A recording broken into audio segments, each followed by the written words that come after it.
Bonjour, ici Nancy pour Au-delà des mots. Aujourd'hui, j'ai une dame qui s'appelle Caroline. Souvent, on entend parler de DPJ, c'est négatif, il se passe des choses, mais j'aimerais aujourd'hui vous apporter une autre facette de la DPJ avec mon invité. Restez avec moi.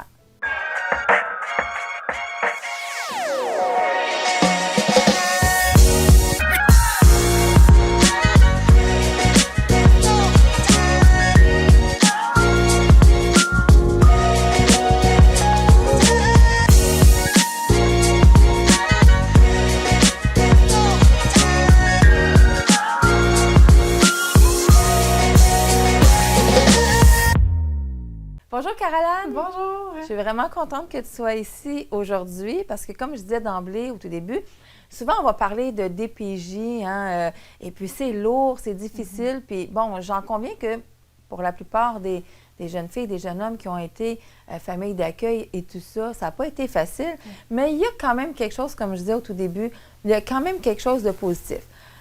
Avant d'arriver au positif, bien entendu, on va parler de qui est Caroline et comment a été ton enfance. Oui. Fait que dans le fond, moi, je suis née de mon père, ma mère, famille traditionnelle. Ma mère elle a des enjeux de santé mentale. Mon père, lui, de son côté, il a des enjeux aussi personnels. Il n'y a pas nécessairement de diagnostic officiel, mais on voit qu'il y a quelque chose. Mon père avait tendance à être une personne colérique, des fois un peu violent. Donc, il y a eu les services de la protection de la jeunesse qui sont arrivés dans nos vies à l'âge très jeune. Là, je dirais j'avais peut-être 1 an, 2 ans. J'étais très, très jeune. Là. Puis, dans le but d'aider mes parents avec nous, au niveau éducationnel, décoder les besoins, vraiment accompagner mes parents là, pour mieux répondre à nos besoins. Mais ça, c'est génial déjà en partant. Ouais. Parce que souvent, ouais. les histoires qu'on entend, c'est il se passe quelque chose, ils voient que les parents ne sont pas aptes. On entend souvent que les parents, les enfants sont tout de suite enlevés, mais vous aviez eu une intervenante qui était là puis qui a voulu, avant de faire un mot quelconque, donner des outils puis de dire wow, bien, déjà, c'est un point positif qu'on peut avoir. Oui, c'est ça. Donc, ce qui est arrivé, c'est que je pense que j'ai eu un petit placement avant mon gros placement, mais ça a été quelques semaines ou quelques mois. Je pense que c'était des jours. Je ne sais pas, à cette époque-là, il y a des choses qui ont changé, là. Mais ils ont essayé de travailler des choses. Mon père refusait d'aller chercher de l'aide. Puis ma mère, elle avait ses suivis médicaux, mais moi, d'après moi, elle était vraiment peu investie là, dans tout ce processus-là. Je pense que dans ses capacités, parce que souvent on parle de compétences, capacités, moi je pense que dans les capacités de ma mère, elle n'était pas en mesure de prendre soin de nous. Donc, c'était pas l'amour de ta maman pour ses enfants. Est-ce que toi, tu es seule? Non, je suis avec ma soeur. J'ai une soeur. J'ai un frère qui a été adopté à sa naissance. Wow, OK. Ouais. Fait que, donc, on pourrait dire que c'était pas l'amour d'une mère et d'un père qui manquait, mais c'était vraiment les capacités à aller plus loin. C'est ça. C'était vraiment et à reconnaître, par rapport à ton père, à reconnaître peut-être ses difficultés dans ce temps-là. Oui, c'est ça. Donc, mon père n'allait pas chercher de l'aide parce que mon père avait un tempérament colérique. Donc, beaucoup de rigidité. Donc, quand les choses ne fonctionnent pas, la colère montait. Par exemple, il pouvait nous donner il pouvait nous frapper parce qu'on était assis dans le lit.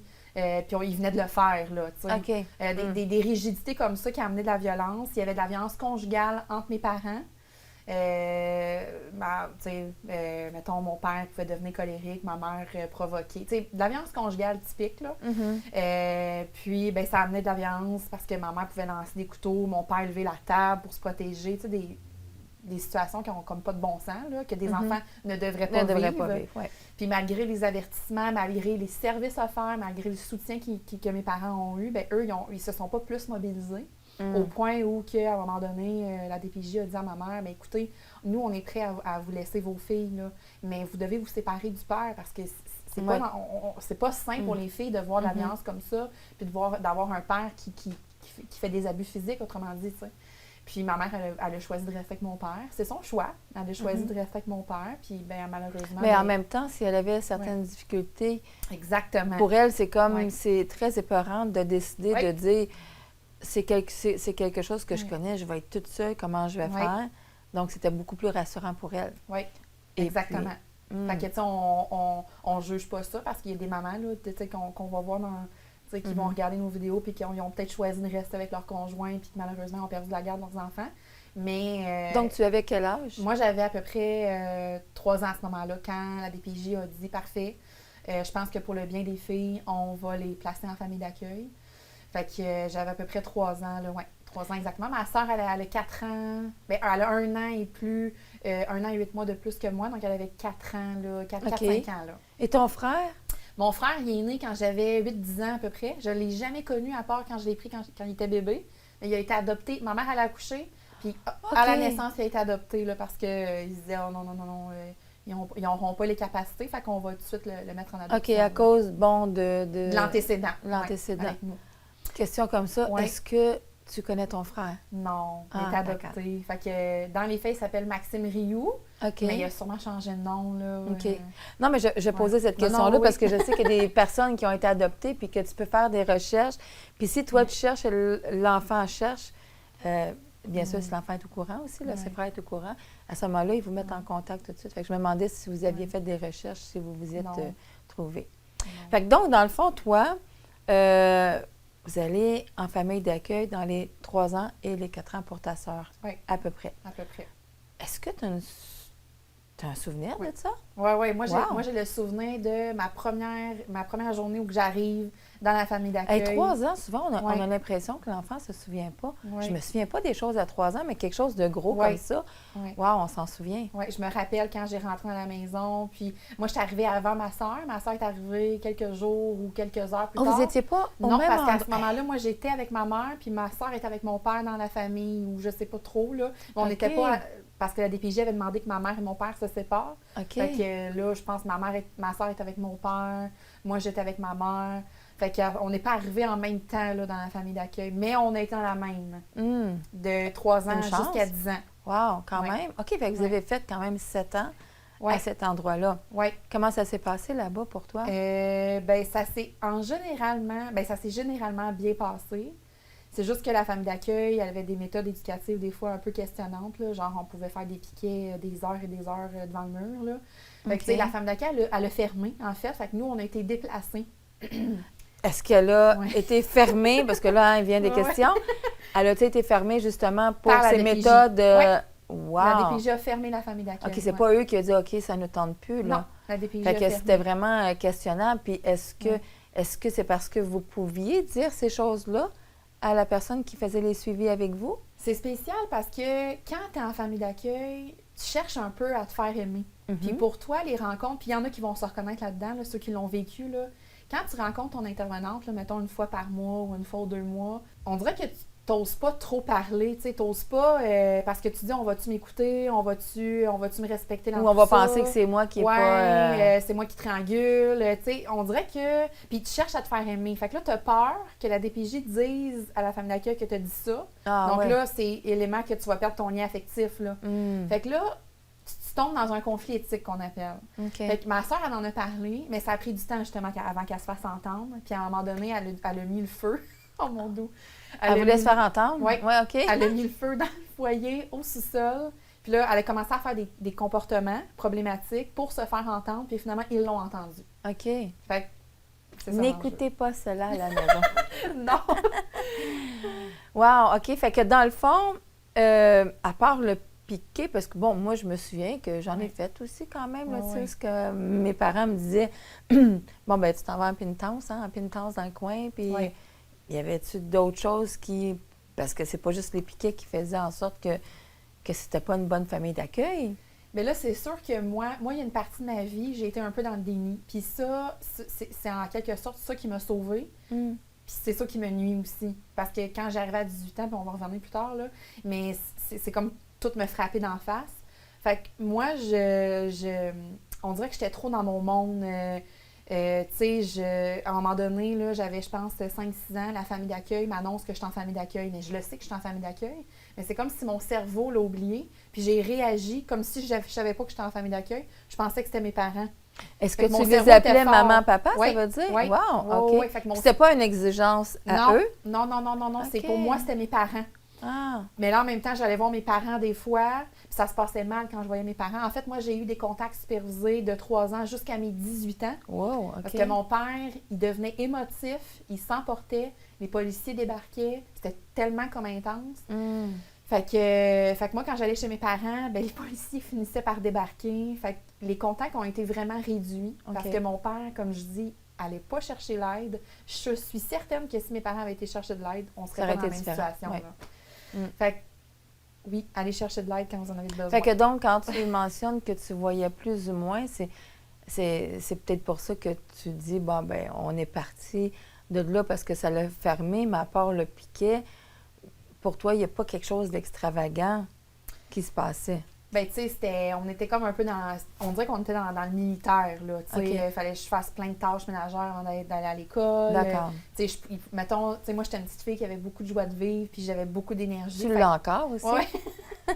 Puis, mettons, je pouvais crier, là, tu sais, dans la journée. Ben là, le soir, c'était « tu parles pas ». Puis là, des fois, je parlais encore parce que j'avais ben trop d'énergie, tu sais. Puis, ben là, il me réveillait dans la nuit, il me faisait faire le piquet toute la nuit, il fallait pas que je m'endorme. OK, te réveillais Oui, puis des fois, j'allais me recoucher dans la nuit, il venait me rechercher. Wow, fait que, OK, là, je comprends. Là, le piquet, c'était pas juste de non, jour, non, là. c'est ça. Mais est-ce qu'eux, il y avait déjà des enfants? Oui. La question qui brûle mes lèvres, parce qu'il y en a qui pouvaient mentionner ça, est-ce que vous deviez faire plus de travaux ménagers que les propres enfants? Bien, il n'y avait pas la même âge. Lui, il était comme il avait 20 ans, là. Ah. C'était une famille d'accueil plus âgée, mettons, que la norme, là. OK. Fait que son fils, il était dans le sous-sol, enfermé tout le temps. J'ai pas eu connaissance qu'il a dit... Non, mais tu sais, si à vous demandez de faire du ménage, est-ce qu'eux autres, lui, en faisait-tu? Pas vraiment, non. Fait que ça revient à ce qu'on disait souvent. Ce qui est triste, c'est qu'il y a des familles d'accueil, justement, parce qu'elle était rigide, il y a des familles d'accueil qui vont prendre des enfants et pour les sous, on s'entend, ça, c'est une des premières choses qu'il y en a qui vont ouvrir. Ouais. Et l'autre, c'est, ben écoute, j'ai des personnes pour faire la vaisselle, faire le souper, nettoyer la passe à balayeuse, puis moi, j'ai pas besoin de faire ça. Puis mes enfants, ben, sont gâtés. Moi, j'avais entendu ça, mais tu confirmes encore une fois, malheureusement, qu'il y en a des familles que c'est comme ça. Ouais, il y a des bonnes familles d'accueil, oui, avec assurément. des bonnes intentions, puis il y en a d'autres qui, effectivement, c'est à se questionner. J'ai eu une autre famille d'accueil plus tard aussi. Rendu à tes 10 ans? Fait que dans le fond, rendu à mes 10 ans, j'ai été dans une autre famille d'accueil avec ma sœur où j'ai été complètement déracinée parce que c'est dans une autre ville. T'sais, on a passé de Lorraine à Saint-Jean-sur-Richelieu. Wow, OK. Fait que là, tu sais, refaire des amis. Oui, ça a été très difficile. Mais j'étais un enfant qui avait une forte capacité d'adaptation. Fait que, tu sais, j'avais une situation, je m'adaptais. Fait que, tu sais, c'est ça aussi qui m'a sauvée dans toute cette vie-là un peu rocambolesque, là. Et puis, finalement, on est resté moins d'1 an dans cette famille d'accueil-là parce qu'elle a eu un cancer. Puis c'était vraiment une merveilleuse famille d'accueil. Elle avait eu un cancer dans le passé. Puis, c'était revenu. Oui, puis sa vision de la vie avait changé aussi. Elle ne faisait pas faire les tâches ménagères. Au contraire, elle voulait qu'on joue, elle voulait qu'on profite de notre vie d'enfant. Puis son mari était dans l'armée. Fait que, tu sais, en tout cas, était vraiment c'est quand même assez drôle, hein? C'est lui qui est dans l'armée, mais il ne vous fait pas faire des choses rigides comme l'autre endroit, tu sais. Non, c'est ça. Puis finalement, ma soeur, elle avait un lien très particulier là, avec cette dame-là. Puis finalement, on a appris qu'il y avait une récidive, elle avait un cancer à nouveau. Puis là, ils nous ont annoncé qu'on allait changer de famille d'accueil puis qu'on allait être séparés, moi et ma soeur. Oh! Et fait que là, ça, c'est... là, ouais. Ça a été le plus gros deuil de ma vie, plus que mon placement. Parce que, tu sais, mon placement, j'étais jeune, j'étais dans le déni, on dirait que je comprenais pas trop. Mais la séparation avec ma soeur, c'est là que je suis tombée en dépression, j'avais 10 ans. Puis mais c'est ça, une pré-ado en plus, là. C'est quelque chose, là, tu sais, là, c'est ton attache, c'est ton pilier, c'est ton rempart, tu sais, on peut tout nommer les qualificatifs, mais tu as pu passer à travers plusieurs choses parce que ta soeur était là, c'est ta famille, tu sais. Oui. Puis là, l'autre famille dans laquelle tu es allée, comment ça s'est passé? Bien là, moi, je suis tombée dans une nouvelle famille d'accueil. Dans le fond, moi, j'avais une famille d'accueil, ma soeur avait une famille d'accueil. On était dans la même ville. Heureusement. C'était des cousines. OK. C'était quand même pas si pire, mais... Vous étiez capable de vous voir. Oh oui, ça aurait été terrible si on n'aurait pas pu se voir, là. Puis par la force des choses, on est devenus meilleures amies, moi et ma soeur, parce que, tu sais, il y a une année que... moi, j'étais en 6e année, elle était en secondaire 1. Puis ça a été là, cette pire année-là, où je tombais en dépression parce que je voyais plus ma soeur. J'étais habituée de la voir tous les jours. J'étais en 5e année, elle était en 6e année, on se voyait, on mangeait ensemble, on avait du fun. Puis là, du jour au lendemain, je change de milieu. Je suis pas avec ma soeur, nouvelle école. Je pleurais dans les cours. J'étais vraiment là, j'étais dans les bureaux psychologues. Tu sais, c'est triste parce que quand tu as 10 ans, tu es censé jouer à Barbie, tu es censé ou jouer au Lego, peu importe, là, tu sais. T'es pas censé être dans un bureau de psychologue pour justement, tu sais, je pleurais en psychologie. Là, j'arrivais dans le bureau, la psychologue, elle parlait même pas, puis je pleurais. Et tu es resté combien de temps dans cette famille-là? De 12 à mes 18 ans. Quand même, hein? J'ai fait 3 familles d'accueil, mais quand même stable. Là. OK. Puis comment que ça a été jusqu'à tes 18 ans? Parce que là, bon, tu parles de dépression et tout ça. Fait que donc, est-ce que ça a joué sur ton caractère, sur ton comportement? Bien, moi, j'étais un enfant, puis tu sais, ça, je pense que ça m'a vraiment aidée. J'étais vraiment un enfant attachante. Tu sais, j'avais pas de problème de comportement, heureusement, parce que moi, j'avais tellement peur d'aller en foyer de groupe ou en centre d'accueil. Parce que moi, je savais que si je me comportais si je me comportais pas comme il faut, c'est clair, je m'en allais en centre jeunesse, puis je voulais pas vivre ça. Moi, je voyais les filles autour de moi, parce que dans le fond, ma famille d'accueil, de 12 à 18 ans, il y avait 7 filles en famille d'accueil. Wow, OK. Ça leur a pas tenté d'avoir ta soeur là-dedans? Bien, dans le fond, la DPJ a décidé de nous séparer, moi et ma soeur, parce que ma soeur me parentifiait. Ils considéraient que pour mon développement, c'était pas bon. OK. Puis plus tard, quand j'ai eu 18 ans, il y a un éducateur du centre jeunesse qui est venu me voir, il m'a retrouvée, puis il m'a dit « Caroline, moi, je voulais te dire qu'à ce moment-là, j'étais pas en accord avec cette décision-là de vous séparer. Mais ils m'ont pas écoutée, puis j'avais vraiment à cœur de venir te le dire, puis de m'excuser. Puis j'ai trouvé ça tellement comme « wow, humble! Tu sais, qu'un internat de la DPJ me retrouve, se déplace chez moi pour dire « écoute, tu sais, c'est pas parfait le système, puis on en fait des erreurs, on en fait des bons coups, des moins bons coups, puis ça, ben tu sais, moi, je voulais pas que vous soyez séparés, là, tu sais. Fait que là, tu arrives dans le monde adulte. Oui, mais là, dans le fond, de 12 à 18 ans, pourquoi je m'arrête là, c'est que j'étais en famille d'accueil avec 7 filles, puis ça a été très difficile. Parce que 7 filles, avoir l'attention d'une dame, c'est la guerre, là. Qui va avoir plus d'attention, qui va se faire plus aimer. Puis moi, j'étais la reine pour me faire plus aimer, là. Je veux dire, je pouvais tout faire. Oui. Puis c'est triste, à quelque part, tu sais, avec recul, quand je regarde, quand je prends le temps d'analyser la situation, je me dis, tu sais, dans le fond, cette personne-là, elle me connaissait même pas. Parce que tout ce que je démontrais, c'était pour me faire aimer. Fait qu'aujourd'hui, tu sais, je suis moi, puis aujourd'hui, je suis entourée de gens qui m'aiment pour qui je suis, tu sais. Mais tu sais, autrement dit, que je parlais de mes souffrances, que je pouvais parler de mes choses, bien, c'était toujours banalisé. Tu sais, on dirait que tu tombes dans une double vie, une double personnalité, puis c'est ça. Ça a été difficile, une fois adulte, de me séparer de ça. Tu sais, Fait que là, dans le fond, tu arrives à tes 18. Oui. Quand on arrive à 18, on doit quitter la famille. Oui.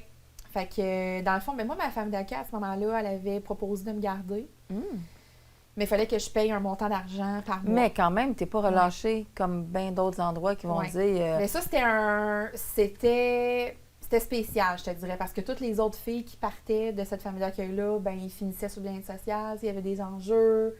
Fait que, tu sais, Puis là, moi, j'avais décidé de poursuivre mes études au cégep. Puis je pense que c'était peut-être une façon pour elle de dire, regarde, tu t'aides, je vais t'aider. Mais tu sais, je trouve pas ça quand même normal à 18 ans de payer une pension, tu sais, quand t'as pas d'argent, tu sais, il faut que tu prennes des prêts étudiants, tu sais. Fait que ça m'a comme hypothéqué ma vie quand même. Fait que je suis restée quelques mois, puis après ça, j'ai choisi de partir parce que j'étais tannée d'être associée à la fille de la DPJ. Puis je sentais que c'était pas une relation authentique. J'avais comme besoin de faire ma place dans la société. Fait que je suis retournée vivre chez mes grands-parents que je connaissais pas. Puis ça a été comme une décision que j'aurais jamais dû faire parce que mon grand-père, il y avait des enjeux aussi de violence conjugale avec sa conjointe à l'époque. Fait que j'ai été exposée à ça encore. Puis là, j'ai fait du trauma, du post-traumatique qu'on appelle, à 18 ans. Puis là, je me suis retrouvée, là, j'avais plus rien. Parce que c'était les parents de ton père? Ma mère. De ta mère. OK. Ouais. Fait que là, je me suis retrouvée à 18 ans, plus rien. J'étais étudiante en ce moment-là au cégep en travail social, en technique de travail social. J'allais vraiment pas. Là. J'avais de la misère à dormir le soir, puis je voulais pas nécessairement aller chercher une aide médicale. Là, je voulais m'en sortir. Fait que j'avais été voir un psychologue avant d'envisager cette option-là. Là. Puis c'est ça. Fait que j'étais allée encore en suivi psychologique pour ça. Je louais une chambre dans une maison en avant du cégep, chez un vieux monsieur. J'avais de la misère à manger. C'était vraiment très difficile. Là. OK. Puis qu'est-ce qui s'est passé dans ta vie? Parce que, je te regarde aujourd'hui, tu es rayonnante, donc tu n'es pas restée la jeune fille de... C'est ça que le monde doit se demander. Fait que, dans le fond, de dire qu'est-ce qui s'est passé dans ta vie, le déclic qui s'est passé pour, je dirais, de la fille de la DPJ à la fille d'aujourd'hui. Oui. Dans le fond, moi, puis tu sais, ça, c'est quelque chose que j'étais dans le déni. sais, le monde disait, parce qu'il y a des préjugés, hein. Il y a beaucoup de préjugés dans la société des enfants de la DPJ, dans le sens que, ils vont finir sur le bien social, leurs enfants vont être suivis à la DPJ, ils vont pas faire des grandes carrières, ils vont avoir des vies de misère. Ça, on entend constamment ça, puis on entend, la personne doit avoir des enjeux d'attachement. Ça, on entend ça tout le temps. Puis ça, il faut faire attention avec ce genre de propos-là, parce que probablement, c'est dénigrant. Puis deuxièmement, il y en a plein qui s'en sortent. Ouais. Puis il faut les soulever. Il y en a beaucoup aussi, j'imagine, qui entendent ça, qui l'assimilent, puis qui se disent qu'est-ce que ça me donne de faire ça? De toute façon, je vais finir comme mes parents, ou je vais finir. C'est ça. Ils me l'ont dit, de toute façon, je vais être sur l'aide sociale, puis je ne ferai pas grand-chose. Je suis déjà hypothéquée dans ma vie. Les préjugés sont très, très forts. Puis même moi, parce que veux pas, tu vis avec de la honte. Puis ça, je voulais, avant qu'on poursuive sur le 18 ans, puis cette fameuse rencontre dans ma vie, là. Mais mettons, tu sais, tu vis avec de la honte. T'sais, moi, je me rappelle, je recevais mes bulletins quand j'étais jeune. Puis il était marqué tuteur. Puis là, je cachais ça parce que j'avais peur que mes amis voient ça. OK. Puis tu sais, tu as des questions existentielles aussi. Tu te dis, pourquoi dans le fond, je suis née, là, dans le fond, pourquoi j'existe, pour vivre ça, puis que moi, je voyais mes amis qui avaient une vie de rêve, le linge parfait, les parents parfaits, la vie parfaite. Puis là, moi, j'étais honteuse, j'avais pas d'identité, j'avais pas d'estime, des enjeux d'attachement. Puis tu te dis, dans le fond, pourquoi j'existe? C'est un peu ça que tu te poses comme question. Puis je suis sûre qu'il y en a plein qui ont vécu ça, qui vont se poser, qui vont se reconnaître dans ce que je dis. Fait que c'est ça. Fait que rendu à mes 18 ans, je suis dans mes études, puis j'ai rencontré un ami, Bruno, tu sais, il était un petit peu... Pas le Bruno? Oui, c'est ça. Ouais, le Bruno. Puis dans le fond, super gentil. Tu sais, on était vraiment amis, on se mettait ensemble dans les équipes de travail, tu sais, scolaires, whatever. Puis, on a développé une relation d'amitié. C'était comme mon meilleur ami. Puis, à un moment donné, je me suis ouverte avec lui, tu sais, de toute mon histoire. Puis, il m'écoutait. Il prenait le temps de m'écouter. Il était patient. T'sais. Il était-tu fin? Oui. Puis, veux pas, ça a créé une forte relation dans le sens que Bruno est tombé amoureux de moi. Puis là, moi, je disais à Bruno, écoute, oublie ça, Bruno, là, je veux dire, je peux pas t'aimer si je m'aime pas. Là, faut que je me reconstruise, là, tu sais. Puis Bruno, il a dit, regarde, moi, je vais t'attendre parce que t'en vaut la peine, tu sais. Wow. C'était spécial de voir quelqu'un qui voyait ma valeur que personne n'avait vue dans ma vie, tu sais. Parce que oui, t'es famille d'accueil, tu fais ça un peu pour les bonnes raisons, mais ils prennent pas le temps quand même d'apprendre à nous connaître, tu sais, surtout quand on a 7 en même temps, là. Ça, je pense que ça devrait jamais exister, mais ça, c'est un autre sujet à part. Mais, tu sais, ça devrait être 1 ou 2 personnes parce que les enfants ont tellement des besoins qu'il faut que tu prennes le temps avec eux. Oui, là, parce que t'sais. c'est pas c'est pas comme les enfants traditionnels dans une famille, là, t'as des... C'est ça, je comprends. T'as des traumas, des blessures, t'as des enjeux. C'est ça. Fait que finalement, Bruno, il prenait le temps avec moi, il m'écoutait, puis j'étais surprise de voir ça, tu sais. Fait que j'étais comme OK. Puis à un moment donné, plus tard, après 1 an, tu sais, j'ai tombé moi aussi amoureuse de Bruno. Fait qu'on est devenu un couple. Puis à ce moment-là, Bruno, tu sais, je trouvais qu'il dégageait quelque chose de spécial, tu sais. Puis, mais j'arrivais pas à savoir c'était quoi, tu sais. Puis Bruno n'avait jamais vraiment parlé de sa foi, tu sais, pendant l'année qu'on était ensemble, tu sais, qu'on était amis, il m'avait jamais parlé qu'il avait la foi, là, en Dieu, en Jésus, puis que, tu sais, il lisait la Bible, puis, tu sais, moi, je veux dire, il m'avait jamais parlé de ça, puis à un moment donné, on s'est venu sur le sujet, tu sais, tu sais, moi, j'ai la foi, puis moi, dans ma tête, ça a pas fait, oh mon Dieu, que c'est ça, au contraire, ça a fait, moi, je veux ce que t'as, parce que tu dégages tellement quelque chose de spécial, que on dirait que je peux pas passer à côté de ça. Là. Je veux ce que t'as, tu sais. Je veux cette paix-là. Je veux ce que tu dégages, ta sagesse, ton écoute, ta bienveillance, tu sais. Fait que c'est ça. Fait qu'à un moment donné, il m'a parlé de sa foi, de Dieu, de la Bible, puis j'ai prié. Tu sais, je me rappelle que j'avais prié, puis j'avais dit, si c'est vrai ce que Bruno dit, montre-moi-le, tu sais. Puis moi, il faut se rappeler qu'à ce moment-là, j'avais du post-traumatique, donc des crises d'anxiété énormes, problèmes de peau, tu sais, pas une bonne santé, là. Puis à un moment donné, Bruno, on s'en va dans un feu de camp, il y a ses amis, puis à un moment donné, les gens, ils commencent à me dire, on va prier pour toi, puis les gens ont juste déposé la main sur moi que... On dirait que j'ai ressenti comme... Le bien. Une renaissance, là, vraiment, là, puis... je sentais comme le darkness, mettons, de moi, là, partir. Puis je sentais comme Tu te sentais bien. renouvelée, oui. Mm-hmm. Puis c'était vraiment très, très fort, là. Puis du jour au lendemain, j'ai plus fait de post-traumatique, Wow. plus d'anxiété, plus de problèmes de peau. Complètement guérie. Du jour au lendemain, je me levais le matin, j'étais comme Bruno, je fais même plus d'anxiété. Complètement restaurée en une shot. Puis là, c'est sûr qu'il y a eu d'autres guérisons qui ont pris un petit peu plus de temps, là, genre des enjeux d'attachement. J'ai dû travailler là-dessus. Ça a été de reconstruire mes pensées aussi. Tu sais, des fois, des comportements que je pouvais faire, que j'ai fait non, là. Fait que toi, dans le fond, tu as vu ça, tu as entendu les gens qui priaient pour toi, puis ça t'a donné un élan, j'imagine, à poursuivre, puis à dire, ben écoute, il n'y a pas juste toi, il y a moi aussi. Puis le fait que tu goûtais à cette plénitude-là, puis à ces guérisons-là intérieures. Écoute, pour terminer, je sais que ça passe vite. Pour terminer, savoir aujourd'hui, comment qu'elle va la Caroline d'aujourd'hui? Hein? Ben, parce que, tu sais, bon, j'imagine, je te regarde, tu es rayonnante. Bon, je sais que tu as un travail, que ça va super bien. Tu n'es pas sur l'aide sociale, tu es épanouie. Non. Le Bruno que tu as rencontré à 18 ans est ton mari aujourd'hui. Oui, ça fait 10 ans qu'on est ensemble. Félicitations. Merci. Et puis, fait, dans le fond, si, mettons, je te demandais deux choses. Un, est-ce que tu as un verset préféré que tu gardais depuis que tu as rencontré Jésus? Est-ce que tu as un verset que tu aimes particulièrement? Bien, moi, c'est sûr qu'un de mes versets préférés, c'est Éphésiens. En fait, c'est le livre au complet d'Éphésiens, mais le chapitre 1 et 2. OK. Puis, parce que ça décrit un peu notre identité. Fait que, tu sais, j'ai pas de verset particulier parce que le chapitre 1 et 2, ça en dit tellement de choses. Mais autrement dit, ça dit que dans Éphésiens chapitre 2, tu sais, qu'on est assis dans les lieux célestes avec Dieu quand on croit en lui.